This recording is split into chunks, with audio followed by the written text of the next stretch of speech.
안녕하세요. 정리수납의 달인 30대 여성입니다. 살림의 고수인 엄마 덕분에 전 어려서부터 정리벽이 남달랐어요. 자식은 부모의 뒤통수를 보고 그대로 배운다잖아요. 제가 엄마의 미니미가 따로 없었습니다. 엄마가 매일 신경 써서 쓸고 닦고 치우고 정리하는 집은 그야말로 완벽하게 청결하고 쾌적한 집이었거든요. 마치 월간 여성 생활 전문 잡지에 소개되는 집처럼 현관부터 거실, 부엌과 침실, 욕실까지 모든 곳이 하나같이 반짝반짝 빛이 났답니다. 정말 기회가 된다면 저희 엄마 냉장고를 꼭 한번 보여드리고 싶어요. 냉장고 문을 열자마자 감탄이 절로 나오는 명작이거든요. 칸칸이 내용물의 종류와 만든 날짜를 적은 밀폐 용기가 차곡차곡 깔끔하게 정리가 되어 있고요. 토마토와 가지, 고추 등을 전용 정리 용기에 가지런하게 넣어두는 야채 칸도 한눈에 보고 꺼내 쓸 수 있도록 싹 정리가 되어 있답니다. 진공압축으로 낮게 포장해서 차곡차곡 쌓아둔 냉동고도 정말 예술작품인데 미술관에 가서 몬드리안의 그림을 보지 않아도 될 정도였어요. 전 머리가 복잡하거나 마음이 산란할 때면 엄마의 냉장고 문을 열고 마음의 평화를 얻어가곤 해요. 이렇게 엄마가 정리정돈의 여왕인 까닭에 저 역시 청소가 취미이고 수납이 특기인 아이로 자랄 수밖에 없었어요. 운명, 숙명 같은 거죠. 아닌 게 아니라 엄마는 주방에서 음식하다가도 누가 뭐라도 흘리면 귀신같이 쫓아가서 쓸고 닦아야 직성이 풀리는 분이셨는데요. 저도 그래요. 인간 로봇 청소기가 따로 없어요. 바닥에 떨어진 휴지 쪼가리, 머리카락 한 올도 참지 못하고 훔치고 닦아야 하는 절 보고 친구들은 여자 서장훈이라고 불렀어요. 전 솔직히 친구네 집 현관에서 신발을 벗다가도 바닥이 더러우면 도로 신발을 신고 도망치고 싶은 사람입니다. 그럴 수 없다면 친구에게 내가 이 방 좀 치워도 되겠니? 허락을 구하고 모두가 앉기 전에 청소부터 하고 봅니다. 네, 저도 제 결벽증을 인정합니다. 그래도 웃긴 게 이 결벽증 덕분에 남편을 만났고 결혼까지 하게 됐어요. 그러니까 10년 전 제가 2년 연속으로 대학에 떨어져서 노량진에 학원을 재등록하고 다니던 21살의 그때로 거슬러 올라가네요. 그날은 제 동생 몽이의 샴푸와 간식을 좀 사오라고 신신당부를 해서 집으로 돌아가는 길에 동네 애견샵 펫마트에 들러 물건을 고르고 있던 중이었어요. 몽이는 포메라니안인데 저보다도 고집세고 자존심도 센 상정강아지예요. 마침 배불뚝이에 주변 머리가 없지만 사람 좋은 펫마트 사장님은 손님인지 캐주얼 양복을 입은 젊은 남자와 담소를 나누고 계셨고 전 제가 선호하던 제품이 아무리 찾아도 안 보여서 사장님에게 문의를 했어요. 아저씨, 은은한 화이트 머스크 향에 보습이 끝내주는 어메이징한 저자극 천연 샴푸 어디 갔어요? 거시기 저 이분한테 물어봐. 단가가 영 안 맞아서 납품 안 하신다는디. 피부가 희고 맑아서 훈남으로 보이는 그 남자가 사장님 참 제가 언제요. 고객들의 수요가 없는 것 같아서 납품해서 제외할까 고려 중이다. 이렇게 말씀드렸죠. 그게 그거지 뭐. 전 우리 몽이 샴푸를 사고 싶어서 반가운 마음에 천연 샴푸 회사 사장님이세요? 묻고 저 그 제품 진짜 애정하는데요. 다시 입고해주세요 하면서 애교를 부리듯 부탁을 드렸습니다. 남자가 머리를 긁적긁적하면서 멋쩍게 웃고 있으니까 펫마트 사장님이 제 편을 들어주셨어요. 고객의 니즈가 궁금하다면서요. 여기 있네 우리 고객. 우리 집 단골 아가씨. 둘이 이야기 나눠봐. 사장님은 저에게 그 남자를 소개시켜 주셨습니다. 인사해. 여기는 애견용품 수입업체 사장이셔. 그리고 사장님은 쩝쩝거리면서 먹고 있던 애플파이를 개걸스럽게 드셨어요. 애플파이가 사장님 입으로 들어갈 때마다 테이블엔 부스러기가 우두두두두 떨어졌고 그걸 본 전 흐린 눈을 하려고 했지만 결국 참지 못하고 제 손수건을 꺼내 그 부스러기를 훔치고 말았습니다. 제 동작을 호기심 어린 눈으로 보던 그 남자와 눈이 딱 마주쳤어요. 머쓱해진 전 제가 더러운 걸 참지 못해서. 예. 사장님이 자꾸 상품평을 말해보라고 하시길래 요즘 프리미엄 편집샵도 인기 많잖아요. 전 품질이 좋으면 가격이 올라도 계속 쓸 것 같은데요. 물론 개미허리만큼 조금만 오르면요. 그렇게 나름 제 생각을 말하고 사장님 이것만 계산해 주세요. 샴푸는 다음에 사러 올게요. 제가 계산을 치르고 가게를 나오는데 그 남자가 곧바로 뒤따라 나와서 절 불러 세웠습니다. 저기요. 네? 은은한 화이트 머스크 향에 보습이 끝내주는 어메이징한 저자극 천연 샴푸. 지금 필요하시면 제 사무실에 있는데 가져가실래요? 아니에요. 나중에 인터넷으로 사든지 할게요. 아닙니다. 저도 그 향을 참 좋아하는데요. 그 제품을 좋아하시니 그냥 보내드리기 아쉬워서 그럽니다. 시간 괜찮으시면 지금 당장 전달해드리고 싶어요. 정말 괜찮은데. 남자가 하도 사정을 해서 미안한 마음에 같이 그 남자의 사무실로 향했어요. 남자의 이름은 강흥식. 저보다 8살이 많은 아저씨였고요. 애견용품을 해외 직구로 대량 구매해서 소매점에 납품하는 사업을 하고 있었어요. 아저씨는 제가 과자 부스러기를 쓱 순식간에 치워버리는 날랜 솜씨에 반했다고 했어요. 사무실에 처음 간 날도 박스들이 이리저리 어지러운 창고를 보고 제가 상자들을 한 줄로 뚝딱 세우는 걸 보곤 눈에 하트가 뿅뿅 하더라고요.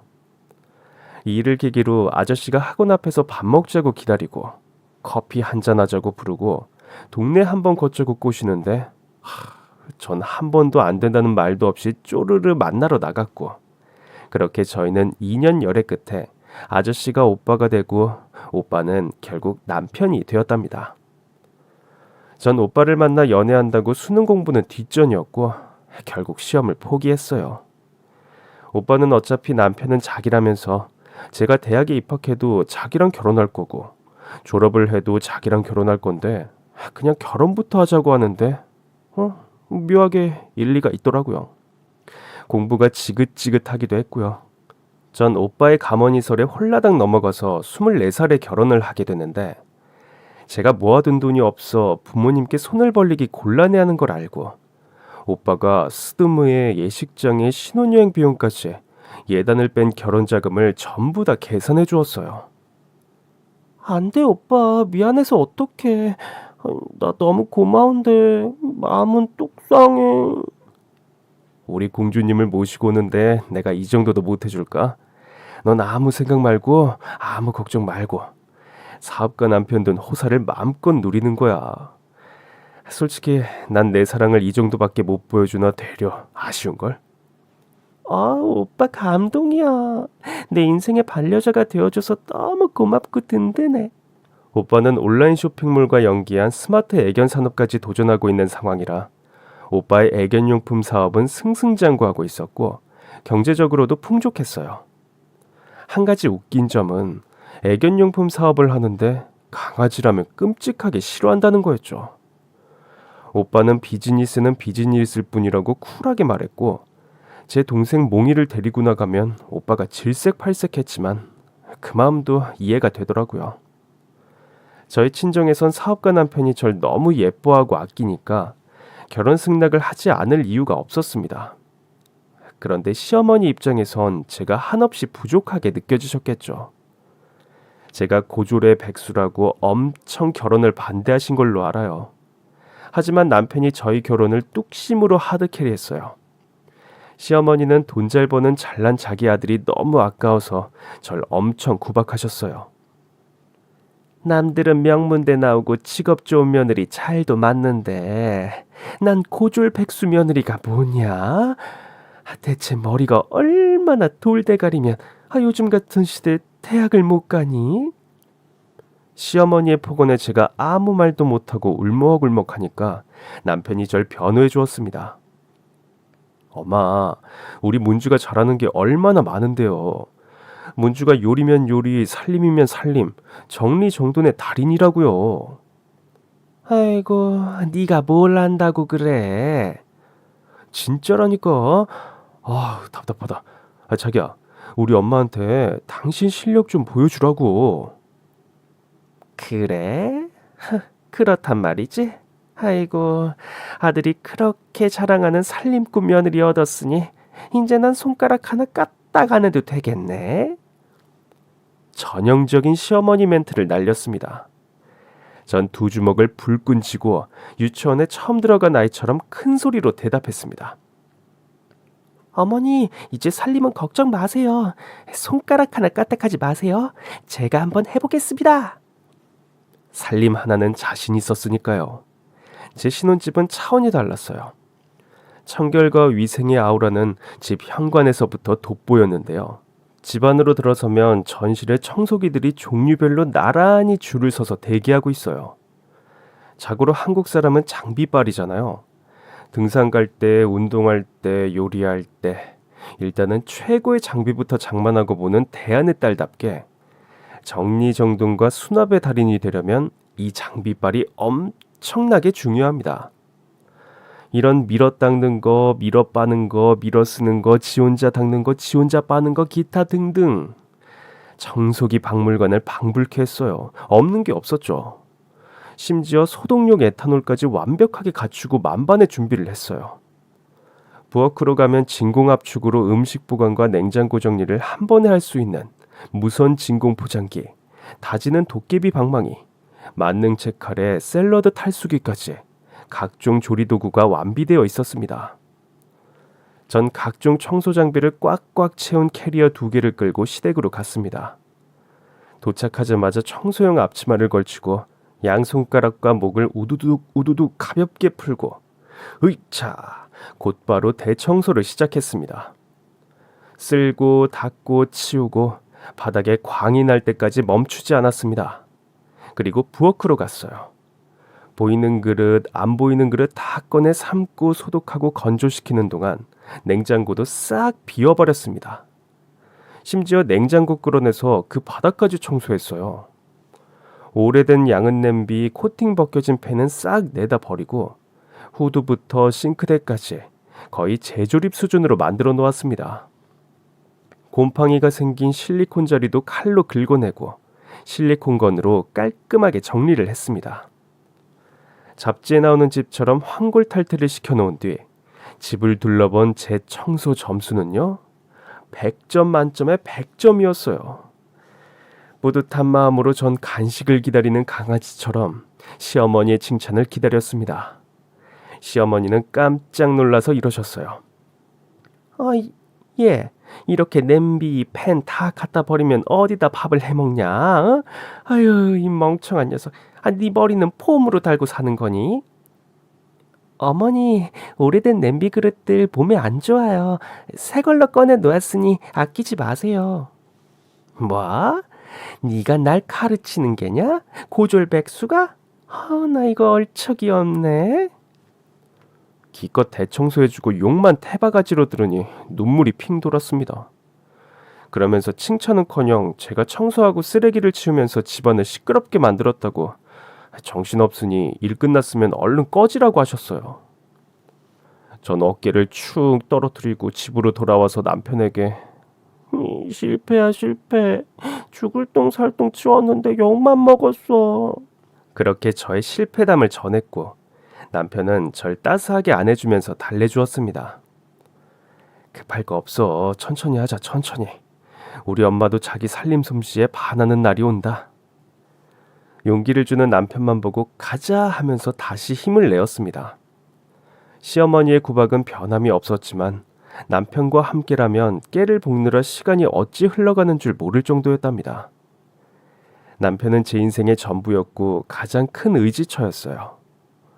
그런데 2년이 흐르고 다정다감했던 남편이 조금씩 변하기 시작했습니다. 그건 남편의 사업이 기울기 시작했기 때문이었어요. 애견용품 사업이 전반적으로는 성장하는 추세였지만 경쟁 업체들의 출현으로 고객의 수요가 점점 떨어졌고 남편은 시장 동향과 고객 수요 파악 등 부지런히 시장을 조사하고 대응책을 마련한다고 했는데 한번 꺾여버린 사업은 좀처럼 회복의 기미가 보이지 않았어요. 결국 개인 적금과 펀드를 해지하고 부동산까지 팔았어요. 그러나 한번 세기 시작한 사업은 끝간데 없이 나락으로 떨어졌습니다. 제 딴엔 남편을 응원하고 도움이 되려고 짱구를 굴려보았죠. 오빠가 비즈니스는 잘하는데 정작 걔를 싫어하니까 그런 게 아닐까 싶어서.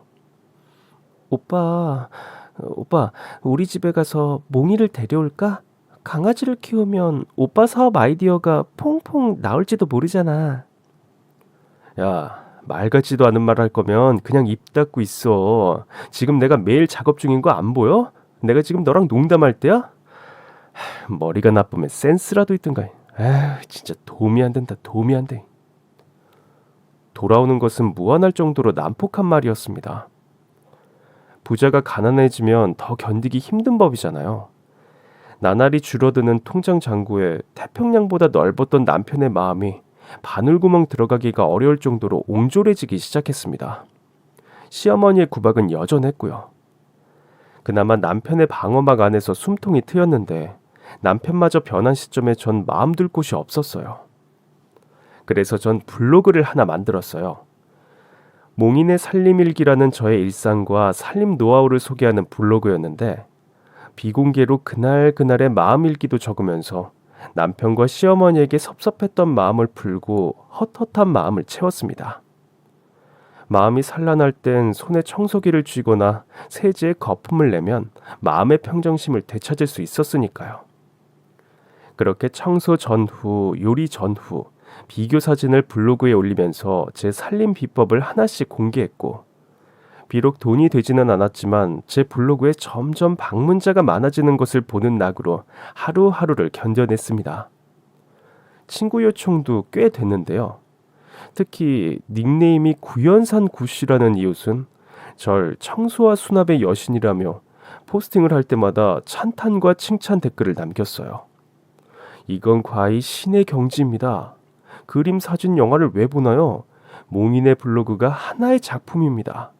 봉준호, 박찬욱 감독도 감탄하고 기립박수를 칠 저 완벽한 디테일. 저도 따라 한번 해보겠습니다. 기대해 주십시오. 블로그에 적힌 칭찬과 응원 댓글 하나하나를 읽으면서 그나마 나락으로 떨어졌던 제 자존감을 끌어올릴 수 있었어요. 그러나 불행은 늘 동시다발로 쏟아지잖아요. 남편의 사업이 결국 망하고 말았어요. 그 충격으로 시어머니마저 뇌졸중으로 왼쪽 얼굴과 몸에 마비가 와서 병원에 입원하게 되셨습니다.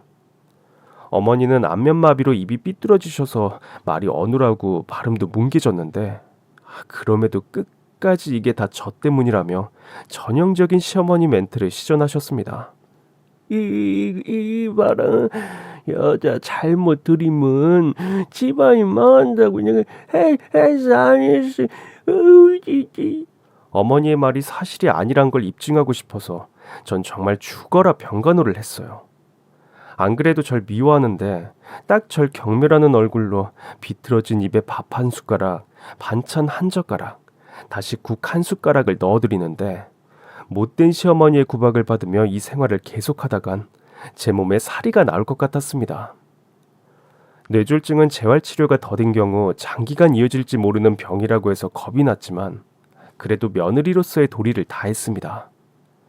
그러는 사이 저희 집은 법원에 압류가 되어 경매에 붙여졌고 결국 시어머니 댁으로 들어가 살게 됐습니다.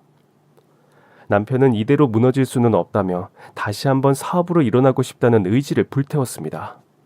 정말 눈에 불을 켜고 연구를 하더라고요.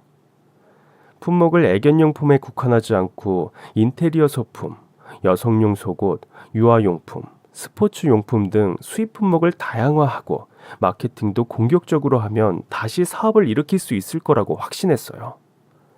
그런데 문제는 사업 자금이었죠. 하루가 다르게 급변하는 온라인 시장에서는 역설적으로 오래 견디는 사람이 승리를 한대요. 최소 1년의 시장을 지켜보며 밑빠진 독에 물을 부어야 한다는데 저희는 이미 집도 없고 적금도 보험도 다 깨서 정말 끌었을 돈이 없었어요. 남편이 저에게 돈을 좀 마련해 오라고 하더군요. 자기야, 장인어르신 퇴임까지 얼마나 남으셨지? 한 3년 정도 남았을걸? 그건 왜? 아니, 내가 지금 대출을 받기가 어렵잖아. 그래도 다행히 좋은 투자처를 구해서 사업 자금을 마련했단 말이야. 그런데 한 5천 정도가 모자라거든. 아빤 정년까지 다니고 싶어 하시는데 요새 정년 퇴임하는 분들 많이 없어. 명퇴해도 정년까지 남은 월급 100% 보장하는 회사도 있잖아. 아빠 회사는 작아서 그런 거 없어. 아, 그래서 안 된다는 거야? 못 해주겠다고? 아, 진짜. 내가 치사해서 말은 안 했는데 지금까지 내가 당신한테 해준 거, 응? 알지? 알지. 나도 진심으로 자기한테 도움이 되고 싶어. 그럼 어디 가서 돈을 좀 끌어와. 보고만 있지 말고. 현금 서비스를 받던가 사채를 내던가.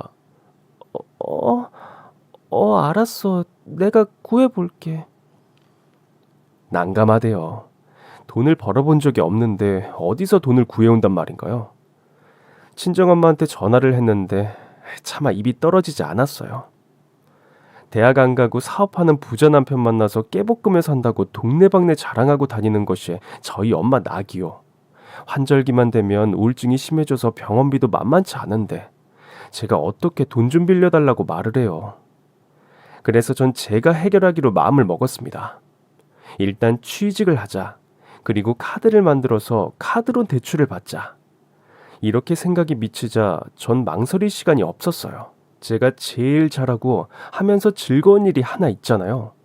곧바로 가사도우미 전문 업체 사이트로 가서 신청서를 후다닥 작성하고 메일로 슝 제출했습니다. 며칠 뒤 문자를 받고 업체 사장님과 면접을 보게 됐죠. 자기소개로 제가 운영하는 블로그를 보여드렸더니 사장님 얼굴이 화색이 되며 아이고 제대로 찾아오셨네. 두말할 것도 없다. 그러면서 바로 합격을 외쳐주셨습니다. 합격자는 냉장고 청소법, 세탁물 개기 등 5시간 업무 교육을 받아야 하는데 그것도 바로 패스. 곧바로 업무 배정을 받았습니다. 저희가 찾던 전문 인력, 최고의 역량을 갖춘 고급 인재네요. 완벽해요. 훌륭해요. 야, 너무 대단해요. 전 아직 업무 시작도 안 했는데요. 에헤이, 똥인지 된장인지 맛을 봐야 하나요? 척 보면 압니다. 이 라벨지가 붙은 양념통의 질서정연함, 세탁물을 갠 완벽한 각도. 와, 예술의 경지를 맛볼 수 있어 제가 영광이네요. 과찬이세요. 그럼 언제부터 일하면 될까요? 내일 당장 가능하시겠어요? 지금 몹시 애타게 기다리는 분이 계신데요. 네, 지금 당장이라도 달려갈 수 있어요. 처음으로 담당하실 이 집은 최근 빠른 속도로 증가하고 있는 1인 가구인데요. 아마 강문주님이 원하는 시간과 일정에 맞춰 자유롭게 근무가 가능하실 거예요. 제 마음 같아선 하루 24시간 근무도 가능해요. 브라보, 완벽해. 제가 요일별로 스케줄 빡빡하게 챙겨드릴 테니 저만 믿으세요. 가사도우미의 시급은 그다지 많지 않았는데 상위 10%의 청소 매니저가 되면 월 평균 300만 원의 수입이 가능하다고 하대요. 언젠가 저도 그런 날이 오겠죠. 저는 주 5일, 월요일부터 금요일 오전 8시부터 저녁 8시까지 오전 오후 파트타임으로 두 집을 관리하게 됐습니다. 한 집은 50평대의 4인 가족이 사는 집이었고요. 한 집은 아까 사장님이 말한 1인 가구가 사는 30평대 아파트였어요. 전 제 청소 장비로 꽉꽉 채운 캐리어 2개를 끌고 방문했습니다. 중학생과 고등학생 자녀를 둔 부인은 이번 생에 전 틀린 것 같아요. 정리정돈이 안 돼서 그냥 포기했어요. 졌다는 듯이 양손을 들어 보였습니다. 전 신들린 무당 마냥 세제를 들고 날아다녔고 800리터 냉장고를 끄집어내어 10년 전에 잃어버린 이 집 딸내미의 성적표를 찾아내는 기적과 작은 방 책장 뒤에서 집주인이 숨겨놓고 잊어먹은 비상금을 발견하는 기적과 안방 침대 밑에 처박혀서 잊고 살던 백금 귀고리를 찾아내는 기적을 행하자 사모님은 양손을 기도하듯이 깍지를 쥐고는 할렐루야, 이토록 은혜로운 분을 보내주셨군요. 그대에게 은총이 있으라 하면서 절 찬양해 주었어요. 절로 어깨가 으쓱해지고 진한 보람을 느꼈습니다. 다른 한 집은 30대 노총각의 집이었어요. 거실에 책장이 있고 텔레비전은 안방에 모셔져 있었는데 장식장에 놓인 상패를 쓱 훑어보고 그 방송국 PD인 것 같았어요. 이달의 좋은 프로그램상, 이달의 PD상, 한국방송대상, 시사 다큐멘터리 부분 작품상, 이런 상장과 상패가 진열되어 있었거든요. 그러면 뭐예요? 먼지가 수북하게 쌓여서 이게 상패인지 알아볼 수도 없게 생겼는데요.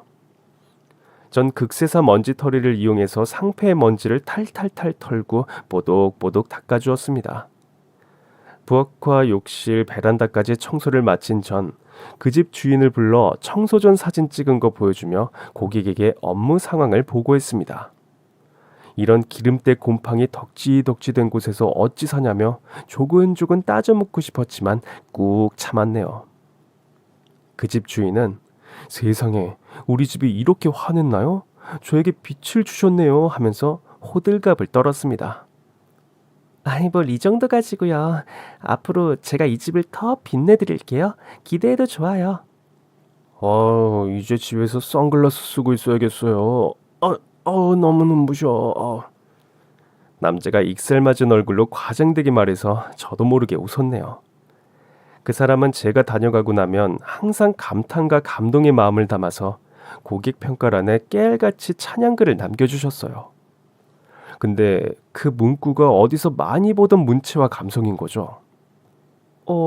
이 문구 어디서 많이 보던 건데? 맞다. 제 블로그에도 이렇게 답글 남겨주시는 분 계시는데 결이 엄청 비슷해요. 이모님 블로그 운영하세요? 예, 그냥 심심풀이로 재미삼아 하고 있죠. 블로그 이름이 뭔데요? 아직 이웃도 별로 없고 조촐해서 말하기 부끄러운데. 왜요? 혹시 몽이의 살림일기 아니에요? 맞아요. 설마? 예, 맞아요. 제가 구연산 구씨입니다. 우와, 어떻게 이런 인연이. 어머, 반가워요. 예, 제가 몽인의 살림일기 팬이잖아요. 찐팬인 거 아시죠? 저 여신님, 악수 좀 해주세요. 알다 마다요. 블로그에 포스팅을 하기가 무섭게 득달같이 달려와서 신의 경지, 예술의 경지, 좋은 건 전 국민이 다 봐야 하는데 또 나만 알고 싶은 마음, 양가적 감정이 들게 하는 나의 파라다이스라면서 맨날 칭찬글을 남기고 가시잖아요.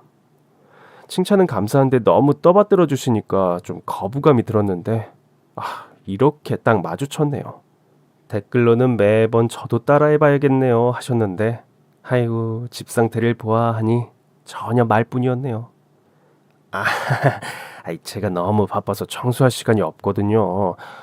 마음은 정말 몽이네처럼 하고 싶은데 시간이 절 안 받쳐줘서요.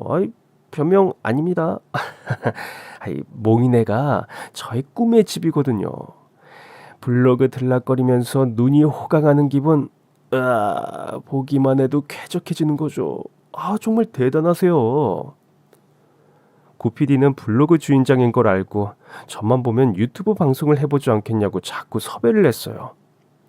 알고 보니 그분은 공중파 시사 프로그램을 담당하는 외주 PD였고 자기가 운영하는 유튜브 계정을 갖고 있었는데 저에게도 살림의 노하우를 담은 유튜브를 하면 분명 세상에 도움이 되고 인기를 모을 거라고 절 응원해 주셨어요. 전 그 정도 수준은 아니라고 손사래를 치며 극구 사양하고 집으로 돌아왔습니다. 그렇게 취업한 전 신용카드를 만들고 카드론과 제2금융권 대출로 5천만 원을 마련해서 남편의 두 손에 고이 쥐어주었습니다. 여보, 이거 당신이 말했던 5천만 원 사업에 보태. 장인어른이 주신 거야?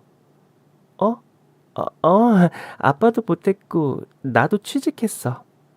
당신이 취직을? 응, 내 적성에 딱 맞는 곳이야. 고마워. 나 정말 자신 있거든. 정말 멋진 사업 파트너를 만났어. 이제 내 앞에는 꽃길만 펼쳐질 거야. 제가 어딜 취직했는지 묻지도 않고 남편은 거금 5천만 원을 넙죽 받아 넣더군요. 남편은 5천만 원을 보태서 사업을 재개했습니다. 전 대출을 좀 더 받아서 시어머니 병원비까지 보태드렸어요.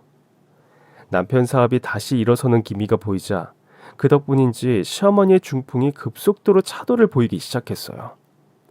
마침내 남편의 사업이 다시 잘 되기 시작할 무렵 언제 뇌졸중을 앓았던 사람이었나 싶게 시어머니의 몸이 정상으로 돌아왔습니다. 인생의 고비와 시련의 시간이 지나고 다시 봄날이 온 것 같았어요. 그 봄날에 전 대출금의 값비싼 이자를 갚느라고 허리를 필 날이 없었지만요. 사람 마음이 참 간사한 게요. 돈 안 받고 집에서 청소할 땐 몰랐는데요.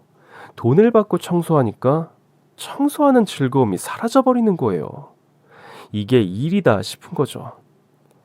전엔 청소를 하면 스트레스가 팡팡 풀렸는데 이젠 청소를 할 생각에 스트레스가 팍팍 쌓였어요.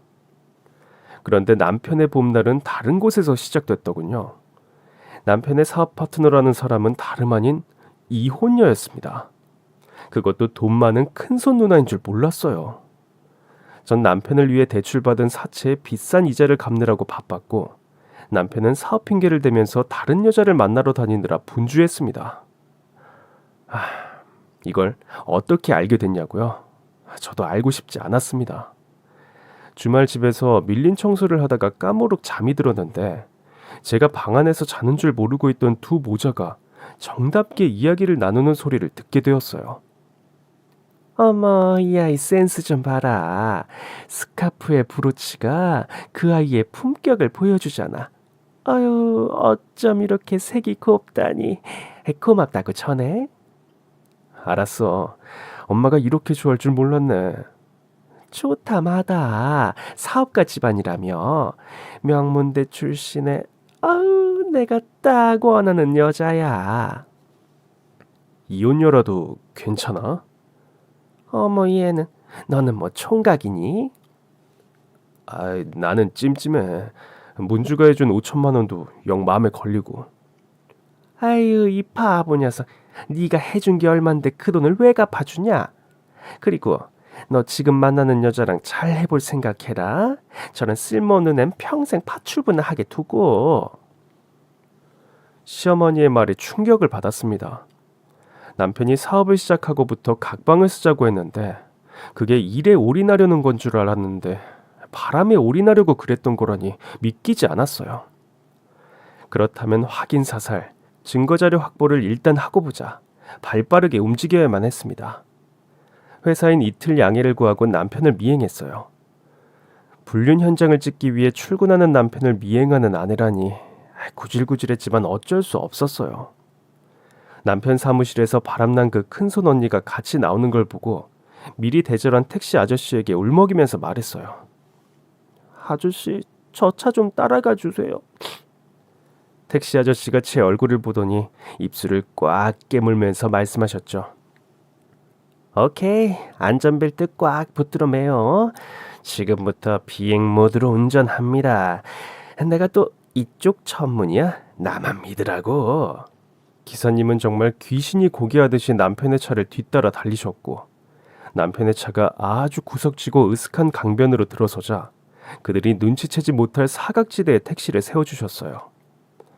전 어떻게 사진을 찍어야 할지 몰라서 휴대폰을 들고 이리저리 각을 재고 있는데 택시기사님이 이것 써요 하면서 셀카봉을 건네주셨습니다.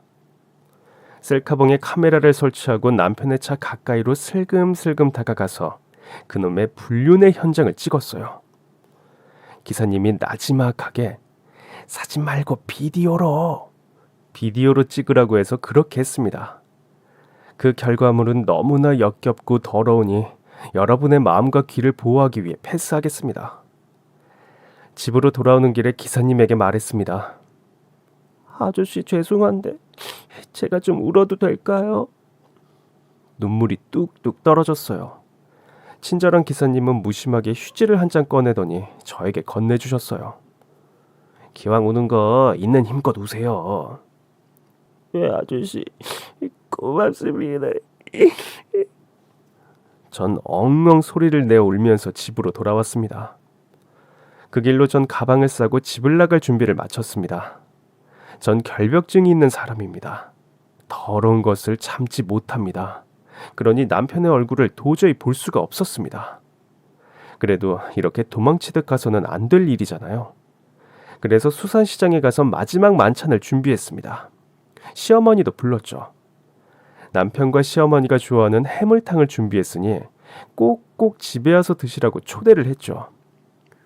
그렇게 세 사람이 저녁 식탁에 둘러앉았어요. 해물탕이 보글보글 달콤한 향내를 풍기며 끓어가고 두 사람은 군침을 질질 흘리고 있었습니다. 전 이때다 싶어서 준비해간 생낙지 2마리를 꺼냈습니다. 그리고 남편과 시어머니 얼굴에 채찍을 때리듯이 산낙지 싸대기를 날렸습니다.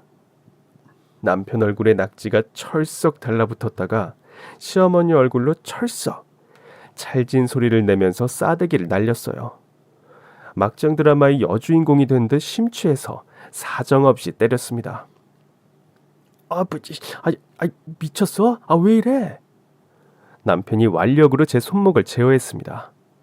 시어머니도 놀란 토끼 눈을 하고 전현이 돌았구나 이 미친년아 하면서 저에게 쌍욕을 퍼부었습니다.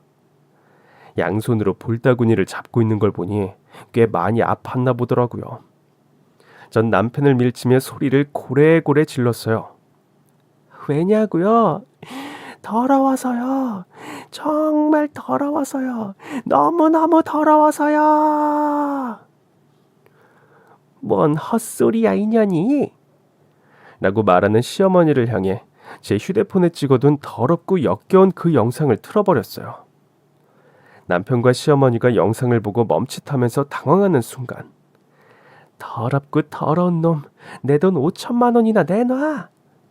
하면서 전 산낙지로 남편의 볼따구니를 다시 한번 사정없이 가격했어요. 그때 낙지머리에서 먹물이 터지면서 식탁은 개판이 되어버렸습니다. 시어머니 머리에 너덜너덜 걸레가 된 산낙지를 철썩 던져놓고 전 그 집을 나왔습니다. 일단 캐리어를 들고 집을 나왔는데 어디로 갈지 막막했어요. 무작정 걷고 걸었는데 고개를 들어보니 구피디의 집 근처 놀이터가 보이는 거예요.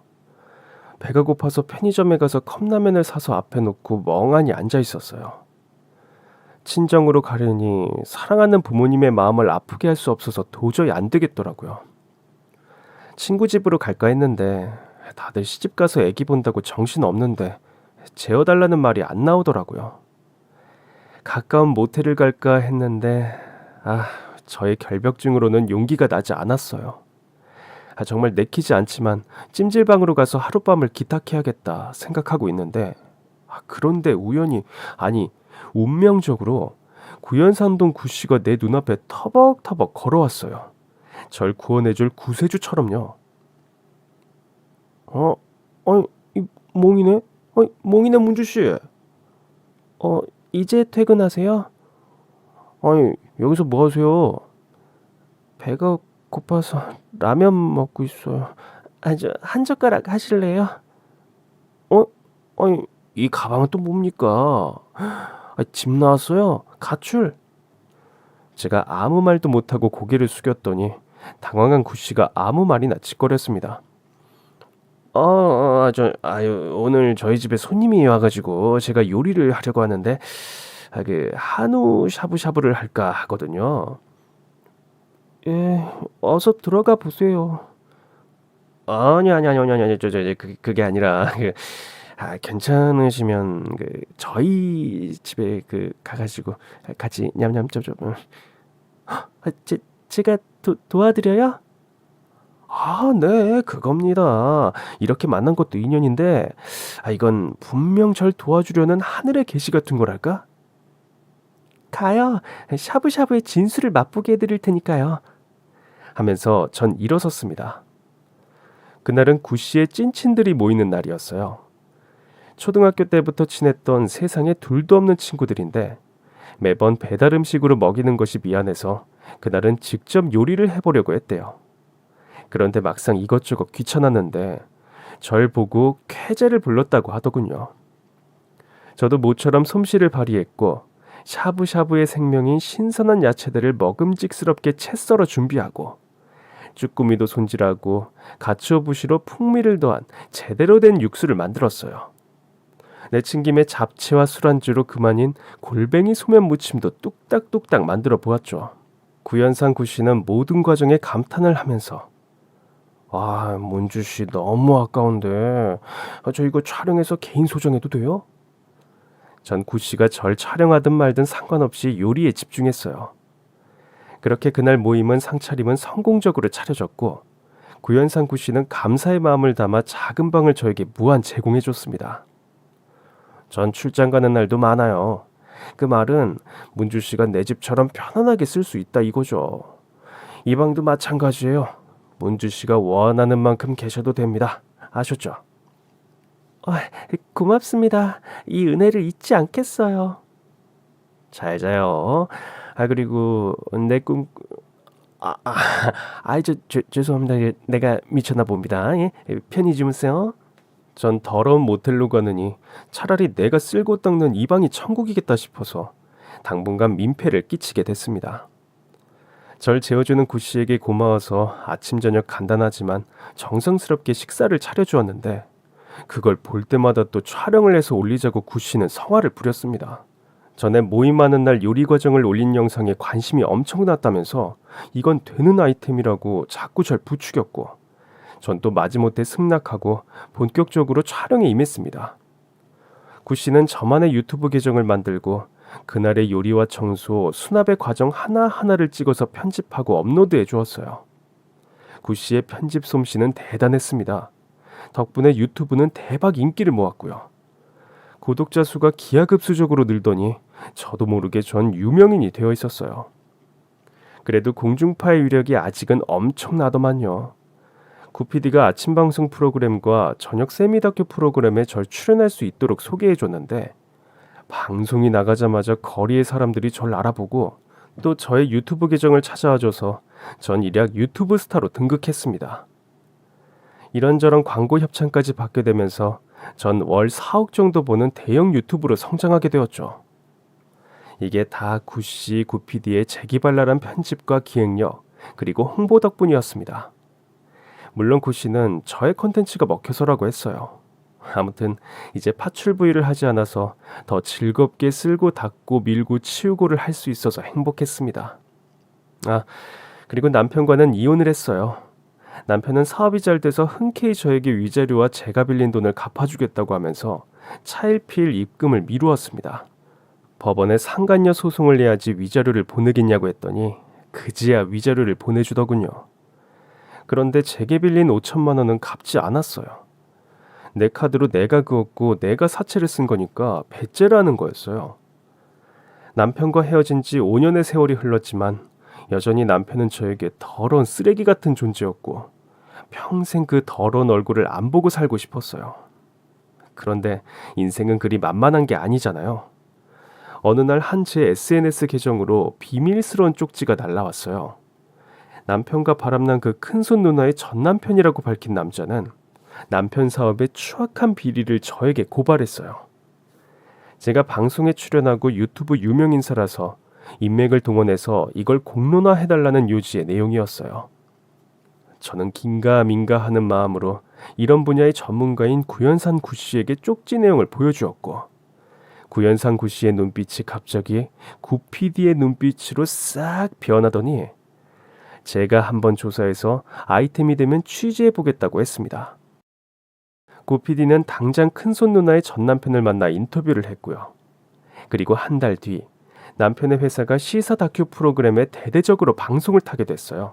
내용인즉슨 중국산 패급 사료를 포장지만 근사하게 재포장해서 마치 전남편 회사에서 제조한 것처럼 시중 판매를 했던 거예요. 그런데 문제의 그 중국산 사료에서 나와선 안 될 중금속 물질이 나와서 한바탕 난리가 난 거였죠. 전 남편은 몰랐겠지만 이미 중국에선 이 사료를 먹은 개와 고양이들이 잇따라 급사하는 사건까지 발생했다고 해요. 이런 충격적인 내용이 방송에 나가자 프리미엄 게사료 논란이 일파만파 확산되었고 전 남편 회사는 식품의약품안정청과 경찰의 조사를 받게 되었으며 모든 혐의를 인정한 전 남편과 큰손 누나는 교도소로 가서 죗값을 받게 되었습니다. 큰손 누나의 전 남편에게서 고맙다는 문자를 받고 이 모든 일이 일단락되는 줄 알았습니다. 뉴스 보도 때문에 포털에 실린 내용 때문에 보고 싶지 않은 얼굴, 모자이크 처리가 됐는데도 짜증이 나더군요. 그림자만 봐도 싫었어요. 그런데 설상가상으로 예전 시어머니에게서 전화가 걸려왔습니다. 전 그냥 개무시했어요. 아마 전 남편이 감방에 갔으니 저에게 선처를 구하려고 연락을 한 것 같았는데 제가 그 여자의 사정을 들어줄 이유가 없잖아요. 그런데 어떻게 알았는지 구신의 집 놀이터에 시어머니가 불쌍한 모습으로 우두커니 앉아 있었어요. 절 발견하고 일어서는데 오른쪽 얼굴이 일그러져 있었습니다. 오른쪽 몸이 다시 마비가 됐는지 절뚝절뚝거리면서 저에게 오더군요. 무슨 말인지 영 알아먹지를 못하게 어버버버버 거리는 거예요. 대충 해석을 하자면 전 남편 일로 충격을 받아서 중풍이 재발됐다는 것 같았어요. 전 남편의 선처를 부탁하는 것이 아니라 돈 좀 빌려줄 수 없겠냐고 하더군요. 나 돈 좀 빌려줘. 시어머니로 같이 살 때 의기양양하게 절 구박하던 그 기세는 어디 가고 이렇게 볼품없는 노인네로 전락했을까요? 전 이렇게 말해주었습니다. 돈이요? 제가 왜요? 사람 관계라는 게 노력을 하면 그만큼 돌아오는 게 있어야 하잖아요. 전 시댁에 잘 보이려고 처음부터 청소에 빨래에 생일밥상까지 챙기고 내가 할 수 있는 건 다 했는데 당신들은 저한테 해준 거라곤 구박과 폭언, 막말과 무시밖에 없었잖아요. 고졸백수가 뭘 하냐고 저한테 잘하려는 마음이 눈꼽만큼도 없던 사람들한테 제가 왜요? 하지만 전 시어머니의 몰골을 보니 안 된 마음이 또 올라왔어요. 그래서 가세요. 저녁은 사드릴게 하면서 시어머니의 손을 잡고 근처 식당으로 갔습니다. 딱히 먹을 만한 데가 없어서 평소 해물을 좋아하는 분이니까 해물탕 집으로 이끌었어요. 해물탕 가게 문을 열려는 순간 전 시어머니는 안 돼. 또 산낙지 싸다구를 날리려고 그러는 거지? 한 번은 속아도 두 번은 안 속아. 이 손 놔. 부축하고 있던 제 손을 힘껏 뿌리치곤 나 살려라 하고 쌩하니 도망을 갔어요. 너무 눈 깜짝할 새에 일어난 일이라 전 어안이 벙벙했답니다. 진짜 엄청 빠른 걸음으로 사라진 그 여자는 알고 보니 그 여잔 중풍이 아니었고요. 저의 동정심을 사기 위해 푹 맞은 연기를 했던 거예요. 하필 제가 해물탕 집으로 이끄는 바람에 그 옛날 산낙지 싸다구의 아픈 추억이 되살아났던 거예요. 진짜 끝까지 어이가 없는 인간 쓰레기였습니다. 불과 30밖에 안 되는 제 인생을 돌이켜봤을 때 제가 제일 잘한 청소와 수납은 전 남편과의 손절이었어요. 전 시어머니를 야무지게 분리수거한 것도요. 쓰레기는 쓰레기통에 있을 때 가장 아름다운 것 같아요. 그리고 제가 돈을 많이 벌었는데도 구연상 구신의 집에서 안 나가고 있는지 궁금하시나요? 네, 저를 있는 그대로 사랑해주는 구씨와 전 썸 단계를 지나 결혼을 전제로 진지하게 사귀고 있답니다. 조만간 좋은 소식이 있으면 다시 들려드릴게요. 그럼 이만 총총하겠습니다. 좋은 하루 보내시고 지금까지 제 사연 들어주셔서 정말 감사합니다.